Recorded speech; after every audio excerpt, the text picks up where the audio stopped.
परवा येऊन आपल्या इथं फेब्रुवारी महिन्यामध्ये येऊन या सर्व गरीब नागरिकांना स्वतःचं हक्काचं घर देऊन त्यांच्या हातात चाव्या दिल्या. माननीय मोदी साहेबांनी काय केलं असं म्हणताय.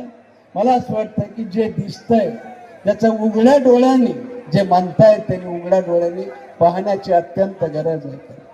या शहराच्या आसपासचे सर्व राष्ट्रीय महामार्ग, सोलापूर पुणे असेल, सोलापूर संभाजी नगर असेल, सोलापूर हैदराबाद असेल, सोलापूर विजापूर असेल, सोलापूर कोल्हापूर असेल, हे सर्व राष्ट्रीय महामार्ग माननीय मोदी साहेबांच्या काळातच झाले. आपल्याला आठवण फक्त करून याच मोदी साहेबांच्या काळामध्ये एक नव्यानं आपल्याला वंदे भारत ट्रेन सुद्धा मिळालेली आहे. एक ना अनेक कामं सांगता येण्यासारखे आहेत, अनेक महानुभव बोलणार आहेत, अनेक आपल्याला आशीर्वाद मागणार आहेत.